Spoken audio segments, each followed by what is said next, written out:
How to resolve conflict in a conversation. Perhaps you've been at dinner and when you received your order, it wasn't what you wanted or how you ordered it. And in that reordering or telling the waiter or waitress what you wanted and having them bring that to you, perhaps you left feeling hurt, or perhaps you left hurting that person's feelings, the waiter or waitress's feelings.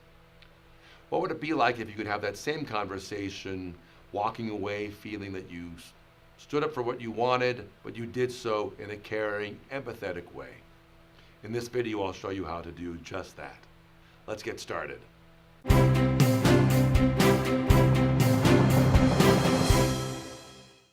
The other day, I had lunch with a group of people. In that group was a well-known artist in her 70s.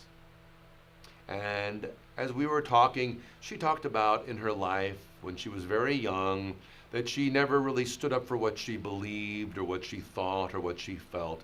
She felt that her place was just by example, or perhaps by what she took away from the world, that her place was to be quiet and demure and sort of go along with what other people wanted and what other people said.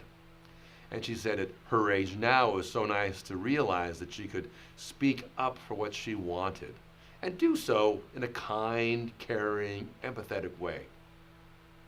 Well, it turned out that she ordered a salad, a beet salad, and on that beet salad were some pistachios in the order. Well, she doesn't like pistachios. And so when we ordered, she asked the waitress if it were possible for them to leave off the pistachios. And I heard her say it very clearly and in a very kind, caring way, but very clearly. Later on, we all received our orders and we were talking, and a moment later I kind of noticed that her salad wasn't there anymore, and then I noticed it was there, and I said, oh, well, what happened? And she said, well, they brought me the salad with the pistachios.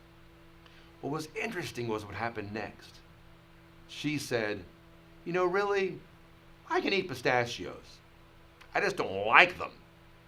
She said, when I was younger, I wouldn't have said a word.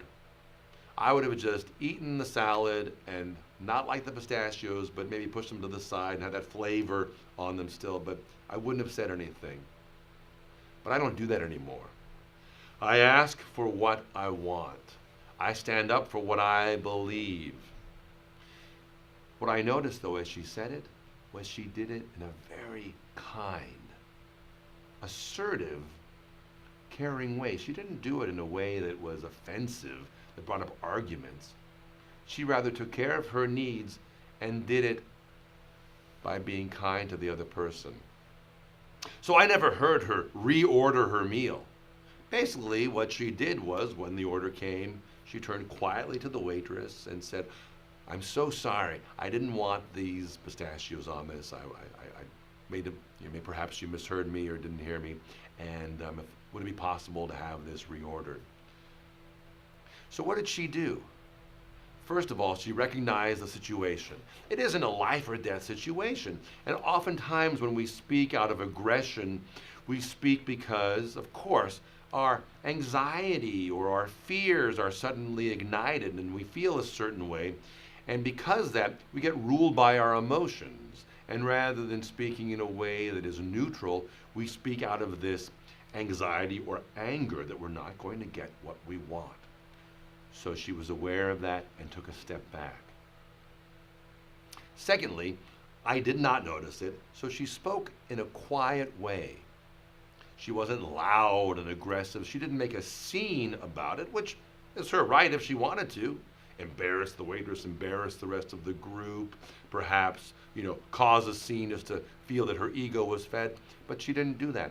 She spoke in a quiet, neutral way, clearly, concisely, and she asked for what she wanted. These are steps that you can take. You can recognize, what is it that you want? What is it that you want? And how does it matter in the bigger picture? If the pistachios don't matter to you and you're fine with eating them, then you can not say anything.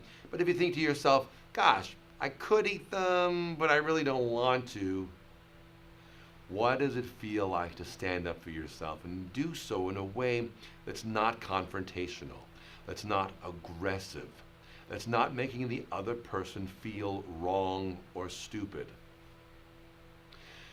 By making the other person feel right and smart, telling them, thank you so much for bringing this. I didn't communicate clearly, taking some ownership perhaps, not shifting the blame entirely on the other person. You can get what you want and do so without being aggressive, without having a feeling when you walk away of, I wish I had done that differently, or I can't stand that person, or maybe that other person, the waiter or waitress, felt really bad or shamed or guilty they did the wrong thing. Take these steps in your next situation, especially ordering at a restaurant, and see what it feels like to stand up for yourself in a clear, concise, neutral way. If you like this video, please give me a thumbs up and subscribe to my channel.